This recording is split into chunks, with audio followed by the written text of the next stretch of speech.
Bom dia a todos, a todas. Queria cumprimentar todos aqueles que participaram da organização desse seminário. Ele é extremamente importante, né, e aborda um tema que precisa, de fato, ser dado uma prioridade.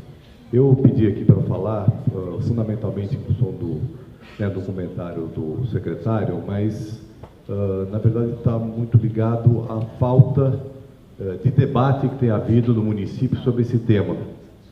Por quê?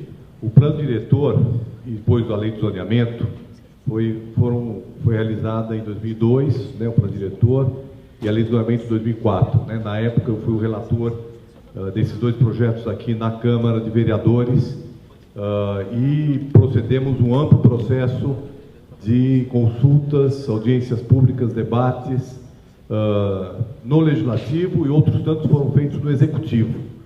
E essa questão da compostagem, e mesmo a questão da reciclagem, e a questão do que significam esses equipamentos no âmbito da cidade, do âmbito das relações com os outros usos, em nenhum momento apareceu. Em nenhum momento essa discussão ela foi colocada como uma questão importante por nenhum daqueles que participaram no processo. O que reflete exatamente o fato de que há 10 anos atrás esse tema não tinha a importância que tem hoje. Eu confesso que eu também não tinha essa questão como uma questão prioritária. É claro que depois de ter passado um ano e meio no Ministério do Meio Ambiente e coordenando a implementação da Lei Nacional de Resíduos Sólidos, para mim essa questão se tornou muito mais importante e saldo muito a presença desse debate, porque ela coloca em pauta esse assunto. Agora, só para nós termos claro, como é que o zoneamento trata desse assunto, trata do assunto da incomodidade, porque no fundo o que nós estamos falando aqui de incompatibilidade de atividades. Então, o plano diretor define um conjunto de atividades, aliás, a lei de zoneamento, como atividades incômodas, aliás, classifica as atividades em 4 níveis. É o NR1, NR2, NR3 e NR4. São 4 níveis de incomodidade. E lista quais são as atividades que estão em cada um desses níveis, e cada uma delas podem ser implantadas em certas regiões da cidade e não podem em outras, e algumas delas devem ser sujeitas, inclusive, à avaliação do estudo de impacto de vizinhança. Ocorre que essas atividades, nem a usina de reciclagem, nem de compostagem, são classificadas explicitamente em nenhum desses itens na lei. Tá certo? O que é colocado como NR3, que é aquilo que seria o mais incômodo? São atividades que vão afetar a qualidade ambiental. Então, um pouco que foi falado agora há pouco, afinal, a compostagem, ela gera um impacto ambiental ou ela gera um benefício ambiental? Então, essa é a principal questão. A lei, ela é genérica. Ela diz que aquilo que afeta o meio ambiente é incompatível com uma série de zonas que estão colocadas. E no artigo 159, que vai tratar das NR4, o que são as NR4? São as atividades que são compatíveis com o desenvolvimento sustentável.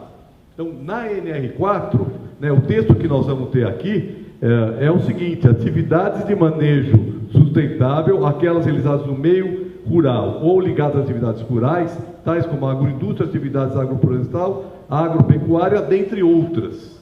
Tá certo? Portanto, em regiões como, por exemplo, na zona sul do município, onde nós temos um perfil que em área de mananciais, ele é um perfil de características rurais. Se fosse considerada a atividade de compostagem uma atividade que fosse compatível com o desenvolvimento sustentável, ela poderia ser enquadrada como NR4 e, portanto, seria compatível com isso. A outra questão é as usinas de reciclagem. Também não está explicitado na lei. Ela é uma atividade incompatível com o uso residencial ou não é? Eu quero só deixar essa questão, não vou responder nem vou aprofundar isso, só para deixar claro que, certamente, isso tem que ser fruto de um debate mais profundo, e talvez em novembro possa ser feito. A questão é ter um debate amplo e uma ampla processo de discussão com a sociedade de uma maneira mais geral. Um trabalho de educação de uma maneira mais geral, porque existe, na verdade, do ponto de vista de muitas entidades e associações de moradores que consideram essas atividades que geram um forte impacto de vizinhança e que seriam incompatíveis, portanto, com o uso residencial. E aí a gente percebe um conflito, que o grande problema dessas legislações é como compatibilizar visões diferentes. Aqueles que entendem essas atividades fundamentais para o meio ambiente e aquelas que entendem que essas atividades vão causar um impacto de vizinhança e, portanto, são indesejáveis nesse momento. Então, esse debate é muito importante para que a gente aprofunde isso e leve para um debate mais amplo, porque todo mundo acha muito bonito a reciclagem, todo mundo acha muito bonito o meio ambiente, mas muitas vezes não quer certas atividades próximas das suas casas. Obrigado.